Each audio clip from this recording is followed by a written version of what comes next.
नमस्कार, स्वागत है आप सभी का। मैं हूं आपके साथ शाफनी पटनायक। बुलेटिन की शुरुआत करेंगे खबर गाजियाबाद से है, जहां बीजेपी नेता पर होली के नाम पर अवैध धन जुटाने का आरोप लगाया जा रहा है। आपको बता दें कि कविनगर मेन मार्केट व्यापारियों ने आरोप लगाया है कि बीजेपी नेता ने जबरदस्ती व्यापारियों की 1100 रुपए की रसीद काटी, जिसको लेकर व्यापारियों ने बीजेपी महानगर अध्यक्ष की शिकायत की है, जिसको लेकर महानगर अध्यक्ष ने जांच कर आलाकमान को अवगत कराने का आश्वासन दिया।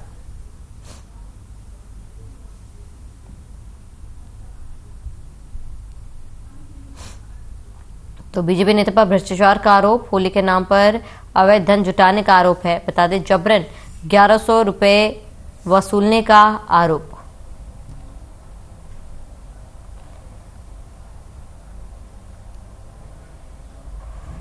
तो गाजियाबाद न्यायालय परिसर में दहशत फैलाने से करीब 13 घंटे पहले ही तेंदुआ कोर्ट परिसर में प्रवेश कर गया था। इस पूरी अवधि में वह कोर्ट परिसर के छत के गेट के पास आराम फरमाता रहा। तेंदुए ने लोगों पर हमला करना तब शुरू किया जब उसके सामने कोर्ट स्टाफ और एक पुलिसकर्मी पहुंचे। वहीं यह मामला सीसीटीवी कैमरे में कैद हो गई। तो कोर्ट परिसर में तेंदुए दिखने से हड़कंप। 13 घंटे बाद आराम करने के बाद तेंदुए ने फिर एक बार आतंक मचाया और ये सीसीटीवी फुटेज आपको दिखा रहे हैं, जहां पर कैमरे में ये तेंदुआ कैद हुआ है। तो कोर्ट परिसर में तेंदुए ने आतंक मचाया और 13 घंटे आराम करने के बाद मचाया आतंक। तो सीसीटीवी कैमरे में तेंदुए की तस्वीर कैद हुई। कोर्ट परिसर में तेंदुए ने आतंक मचाया।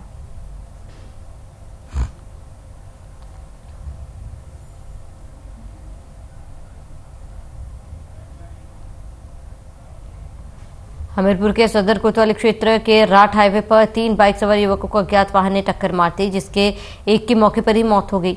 वहीं 2 युवक गंभीर रूप से घायल हो गए। आपको बता दें कि बीती रात 3 युवक एक बाइक में बैठकर राठ की ओर से हमीरपुर आ रहे थे और तभी किसी अज्ञात वाहन ने बाइक में टक्कर मार दी, जिससे एक युवक की मौके पर ही मौत हो गई और दूसरे युवक की हालत गंभीर बनी हुई है।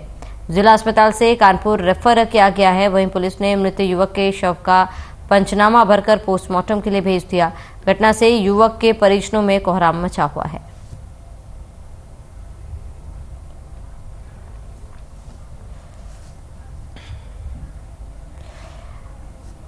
अज्ञात वाहन ने बाइक को टक्कर मारी, जिससे एक युवक की मौत हो गई। टक्कर से 2 युवक गंभीर रूप से घायल हो गए, जिनका इलाज चल रहा है।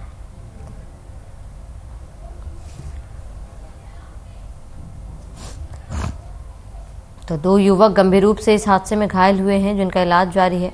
अज्ञात वाहन ने बाइक को टक्कर मारी थी, जिससे एक की मौत हो गई, वहीं अन्य गंभीर रूप से घायल है।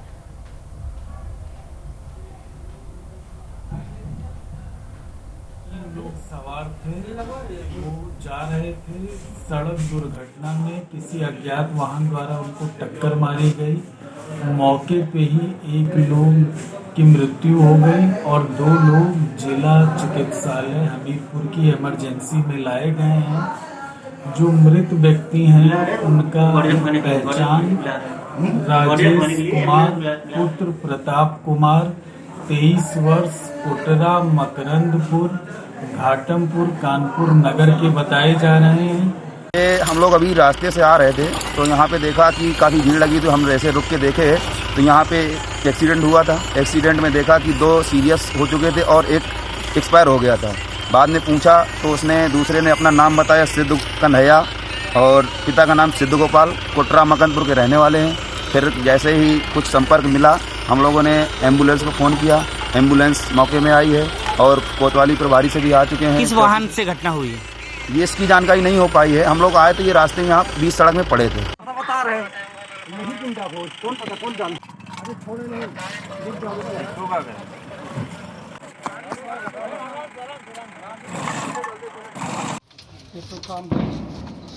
कसमंटा परिसर में कई समस्याओं को लेकर धरना प्रदर्शन किया। बता दें कि भारतीय किसान यूनियन अराजनीतिक के कार्यकर्ताओं ने अपने ज्ञापन में 12 मांगे की है, जिसको लेकर पदाधिकारियों ने बताया कि कई पात्रों के नाम प्रधानमंत्री आवास सूची से काट दिए गए, जिन्हें आवास दिलाए जाने की मांग की गई।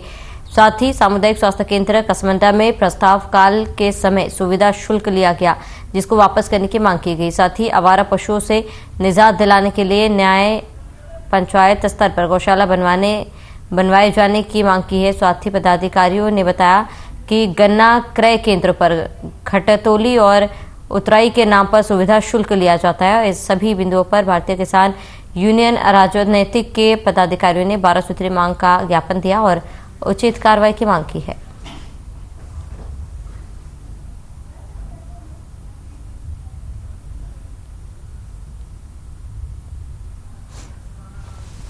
तो किसान यूनियन का धरना प्रदर्शन लगातार जारी है। 12 सूत्रीय मांगों को लेकर किसान यूनियन द्वारा प्रदर्शन किया जा रहा है। वहीं कर्मचारियों पर पैसा लेने का आरोप है, जिस पर जांच की और तमाम 12 सूत्रीय मांगों को लेकर कहा गया है कि जल्द से जल्द उचित कार्रवाई की जाए और जांच प्रक्रिया को आगे बढ़ाया जाए।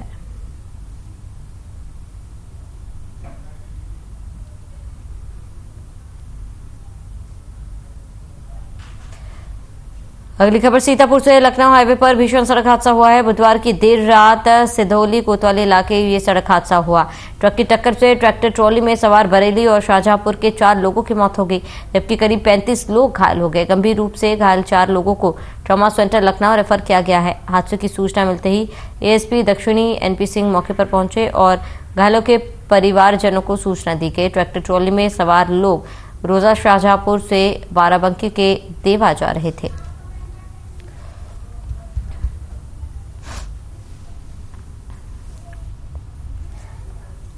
तो सीतापुर लखनऊ हाईवे पर भीषण सड़क हादसा, ट्रैक्टर और ट्रक में भिड़ंत, 4 की मौत, कई लोग घायल, करीब 35 लोग घायल हुए। घायलों को इलाज के लिए अस्पताल में भर्ती कराया गया, जहां पर 4 लोगों की हालत गंभीर देखते हुए लखनऊ रेफर कर दिया गया।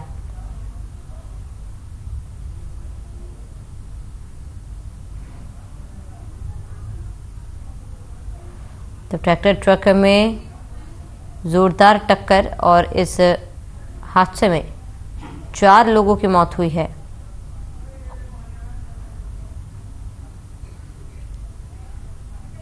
तो ट्रैक्टर ट्रक में टक्कर। अम्बेडकर नगर में राज्य मंत्री गिरीश चंद्र यादव ने प्रेस कॉन्फ्रेंस की। बता दें कि ये प्रेस कॉन्फ्रेंस खेल एवं युवा कल्याण विभाग एवं प्रभारी मंत्री ने स्थानीय लोहिया भवन के सभागार में आयोजित बजट 2023-24 संगोष्ठी को संबोधित करने के बाद की, जहां उन्होंने कहा कि आम बजट 2023-24 एक लोक कल्याणकारी बजट है। बजट गाँव, गरीबों, किसानों, आदिवासियों, दलितों, पिछड़ों के आर्थिक रूप से पिछड़े और मध्यम वर्ग के लोगों को सशक्त और सक्षम बनाने वाला बजट है।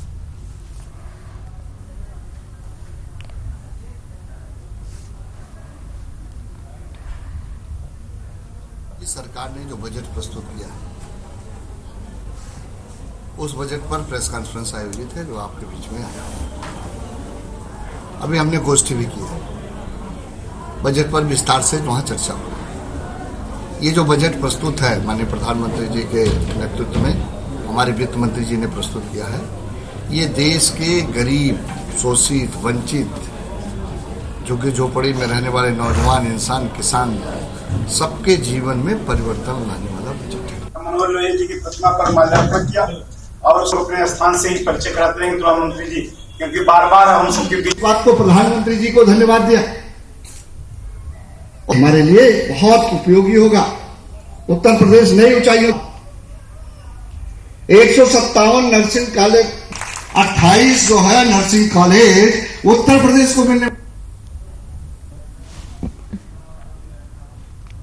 उन्नाव में दूसरी क्लास में पढ़ने वाली मासूम से छेड़छाड़ करने का मामला सामने आया। जनपद के काशीराम चौकी अंतर्गत बच्चे स्कूल से घर आ रही थी। इसी दौरान विशेष समुदाय का एक युवक बच्चों को बहला फुसलाकर अपने साथ ले गया। घर नहीं लौटने पर परिजन बच्चे को ढूंढते रहे। इस दौरान सुबह मासूम घर के पास संदिग्ध हालत में मिली। इसके बाद परिजनों को बच्चे ने पूरी घटना बताई। वही परिजनों की तहरीर पर पुलिस ने आरोपी के खिलाफ मुकदमा दर्ज करके बच्चे को मेडिकल परीक्षण के लिए भेज दिया है। दूसरी तरफ हिंदू जागरण मंच के कार्यकर्ताओं ने कोतवाली पहुंचकर के मामले में कार्रवाई की मांग करते हुए शिकायती पत्र सौंपा।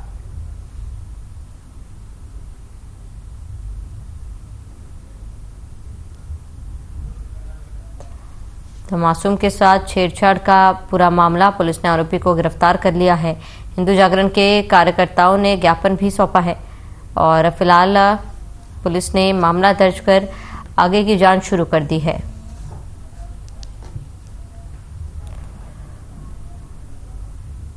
तो पुलिस ने आरोपी को गिरफ्तार किया।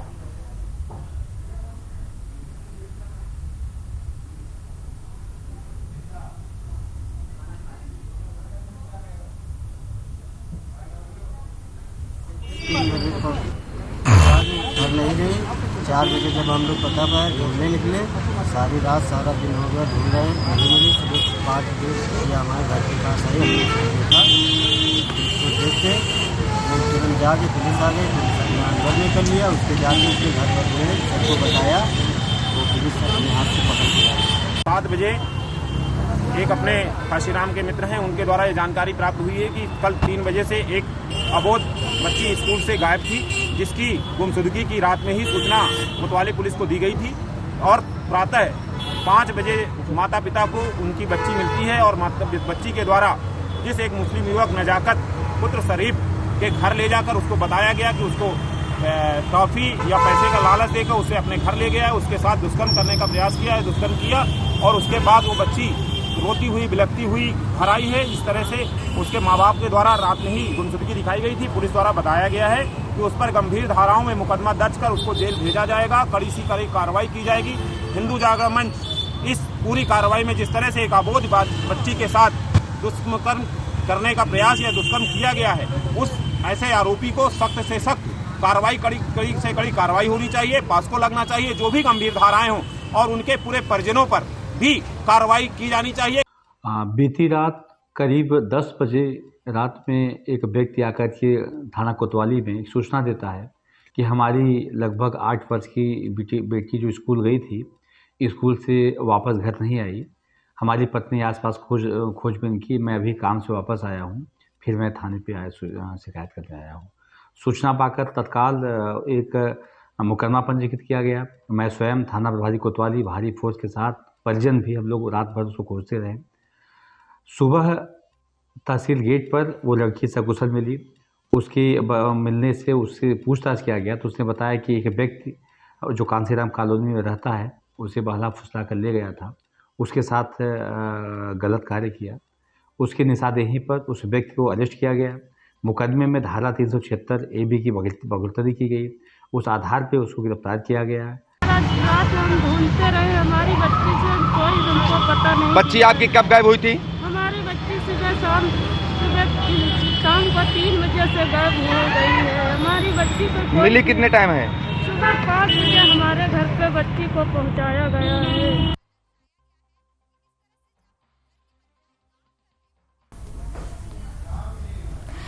Noida West Devika gold home society में सभी गार्ड और हाउसकीपिंग स्टाफ अचानक हड़ताल पर चले गए और सुरक्षा के साथ साथ सफाई व्यवस्था पूरी तरह से चरमरा गई है। आपको बता दें कि देविका गोल्ड होम्स में शुरू से ही अव्यवस्थाओं की भरमार लगी हुई है और क्योंकि यहां पर बिल्डर और मेंटेनेंस की तरफ से कोई भी व्यवस्था सुचारू रूप से चालू नहीं की गई। साथ ही हड़ताल पर गए कर्मचारियों का कहना है कि सिक्योरिटी गार्डों ने 6 महीने से सैलरी नहीं मिली है।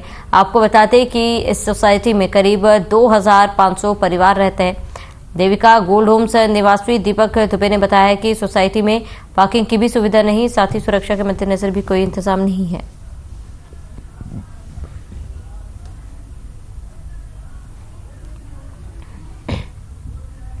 तो ग्रेटर नोएडा में गार्ड हाउसकीपिंग स्टाफ की हड़ताल, 6 महीने से सैलरी नहीं मिली। देविका गोल्ड होम सोसाइटी का ये पूरा मामला, सैलरी नहीं मिलने से हाउसकीपिंग और गार्ड्स हड़ताल पर चले गए हैं, जिससे सोसाइटी में रह रहे लोगों को काफी परेशानियों का सामना करना पड़ रहा है।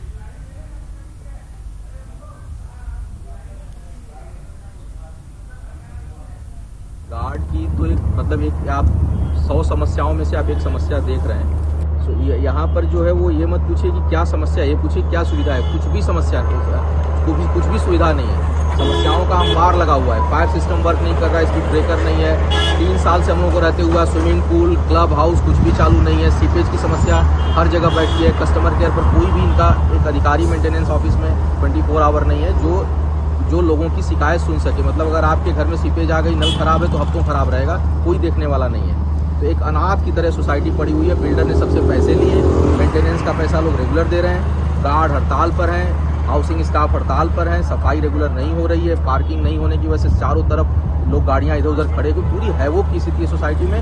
आज भगवान ना करे कोई नेचुरल क्लेमिटी हो जाए, कोई घटना दुर्घटना हो जाए तो सोसाइटी से निकलने का रास्ता तक नहीं है। तो है कि हमें पेमेंट नहीं मिल पाएगी। कितने साल से पेमेंट नहीं मिल रही है, कितने महीने से पेमेंट? हमें 4 मंथ से बिल्कुल कोई पेमेंट नहीं हो पा रही। इसलिए आप अपनी ड्यूटी छोड़कर धरना प्रदर्शन कर रहे हैं, स्ट्राइक पर हैं आज।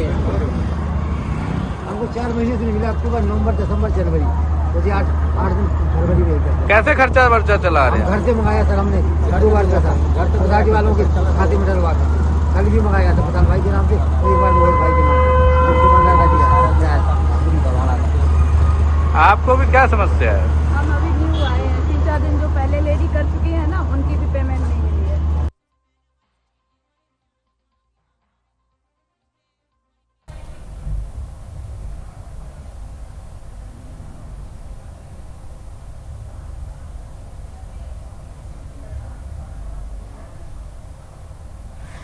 मैनपुरी से बड़ी जानकारी, वाटर कूलर के पानी पीने से 9 बच्चे बीमार हुए हैं। राजकीय इंजीनियरिंग कॉलेज में बच्चे बीमार, बच्चों को जिला अस्पताल में कराया गया भर्ती। सूचना मिलते ही मौके पर सीओ सिटी पहुंचे। बड़ी जानकारी, 9 बच्चे बीमार हुए हैं। इस वक्त की बड़ी जानकारी, वाटर कूलर का पानी पीने से बच्चे बीमार हुए हैं, जिन्हें अस्पताल में भर्ती कराया गया। इस वक्त की बड़ी खबर, अहम जानकारी आपको बता दें, वाटर कूलर के पानी पीने से 9 बच्चे बीमार हुए। राजकीय इंजीनियरिंग कॉलेज में बच्चे बीमार, बच्चों को जिला अस्पताल में कराया गया भर्ती। तो सूचना मिलते ही मौके पर पहुंची सीओ सिटी। बड़ी जानकारी, मैनपुरी से बड़ी खबर, वाटर कूलर के पानी पीने से 9 बच्चे बीमार। राजकीय इंजीनियरिंग कॉलेज में बच्चे बीमार हुए हैं, बच्चों को जिला अस्पताल में कराया गया भर्ती।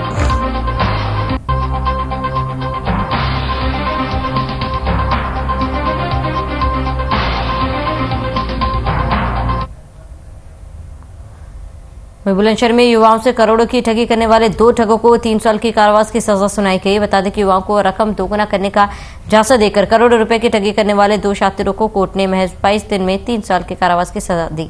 जालसाज अशोक पर 40 मुकदमे दर्ज है। पुलिस प्रशासन पहले ही दोनों आरोपियों की नरसेना क्षेत्र में करोड़ों रुपए की प्रॉपर्टी को कर चुकी है कुर्क और आगे की कार्रवाई कर रही है।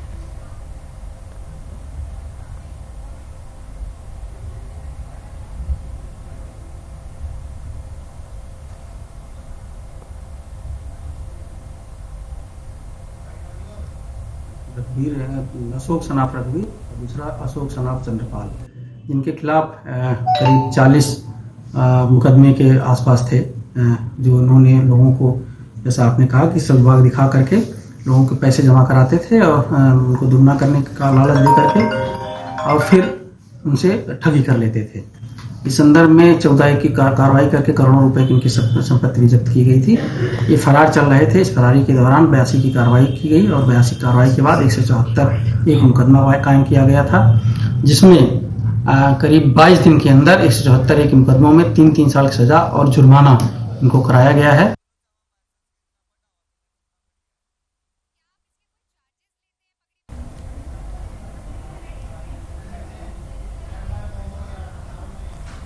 वहीं महोबा में ठगी पीड़ित जामकर्ता परिवार संगठन द्वारा जिला अधिकारी को ज्ञापन के माध्यम से पल्स सहारा सहित अन्य कंपनी द्वारा की गई ठगी के मामले में एकल खिड़की खोले जाने की मांग की गई है। प्रदेश के अन्य जिलों की भांति महोबा में भी एकल खिड़की खोले जाने की मांग हो रही है, ताकि पीड़ित अपना भुगतान आवेदन फॉर्म जमा कर सके। दरअसल महोबा में बड़ी तादाद में पल्स सहारा, कल्पतरू और अन्य कंपनी के पीड़ित लगभग 4 लाख लोग हैं, जिन्हें उनकी दिन रात मेहनत की जमा पूंजी वापस नहीं मिल पा रही है।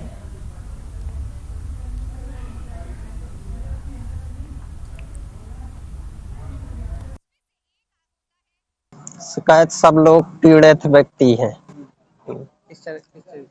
भिन्न सहारा, पल्स, KBCL, GCA, भिन्न भिन्न कंपनियों में सब लोगों का पैसा जमा है। सब लोग पीड़ित हैं। हर जिले में एकल खिड़की खुल गई है, महोबा जिला में नहीं खुली है। महोबा जिले में खिड़की खुलवाने के लिए पहले कहा भी गया था, कई बार हम लोग 2-3 बार ज्ञापन दे चुके हैं। 2 बार DM साहब को, 1 बार ADM साहब को। कह देते हैं खुल जाएगी, लेकिन अभी तक नहीं खुली है।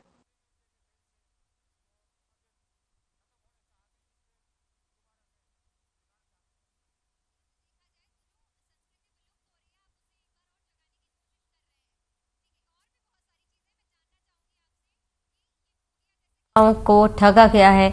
उनकी जमा पूंजी जो है फिलहाल गबन करने का आरोप है। अब उनकी मांग है कि उनकी जमा पूंजी जल्द से जल्द बनाई जाए। कल खिड़की खोले जाने पर वो अपनी मांग पत्र दाखिल कर सकते हैं।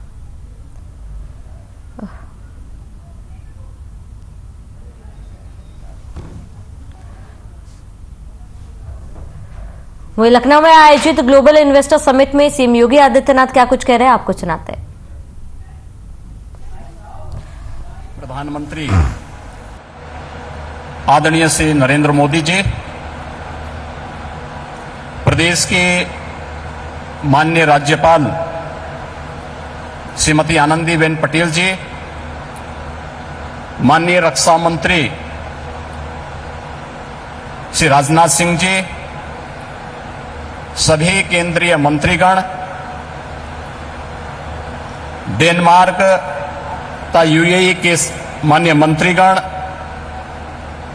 प्रदेश सरकार में मेरे वरिष्ठ सहयोगी उप मुख्यमंत्री द्वय श्री केशव प्रसाद मौर्य जी, श्री ब्रजेश पाठक जी, मंत्रिमंडल के मेरे सभी सहयोगीगण, सभी यहां पर उपस्थित माननीय एम्बेसडर्स, उच्चायुक्तगण, देश और दुनिया के उद्योग जगत के सभी corporate leaders, policy makers, business delegations और उपस्थित सभी उपस्थित निवेशक बंधुओं, मैं आप सबका असीम संभावना वाले इस प्रदेश में उत्तर प्रदेश की 25 करोड़ जनता की ओर से आदरणीय प्रधानमंत्री जी का Uttar Pradesh global investor summit के आज के इस आयोजन में हृदय से स्वागत करता हूं, अभिनंदन करता हूं। हम सब जानते हैं उत्तर प्रदेश ने विगत 6 वर्ष के अंदर लखनऊ में ग्लोबल इन्वेस्टर समिट का आयोजन किया गया है, जहां पर तमाम बड़े उद्योगपति पहुंचे हैं। इस कार्यक्रम का शुभारंभ प्रधानमंत्री मोदी द्वारा किया गया और प्रधानमंत्री मोदी ने संबोधित भी किया। आइए आपको सुनाते हैं।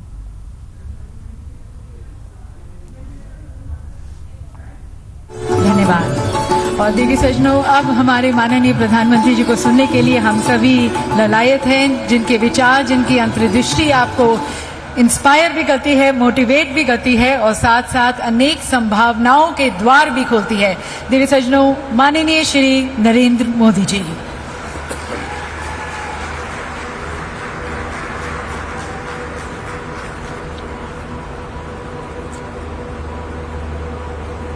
उत्तर प्रदेश के राज्यपाल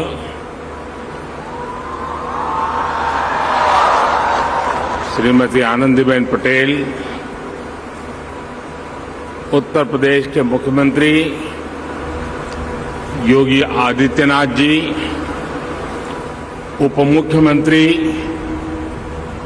केशव प्रसाद मौर्य जी, ब्रजेश पाठक जी, केंद्रीय मंत्रिमंडल में मेरे वरिष्ठ सहयोगी और यही लखनऊ के प्रतिनिधि श्रीमान राजनाथ सिंह जी, विभिन्न देशों से आए सभी वरिष्ठ महानुभाव, यूपी के सभी मंत्रीगण और ग्लोबल इन्वेस्टर समिट में पधारे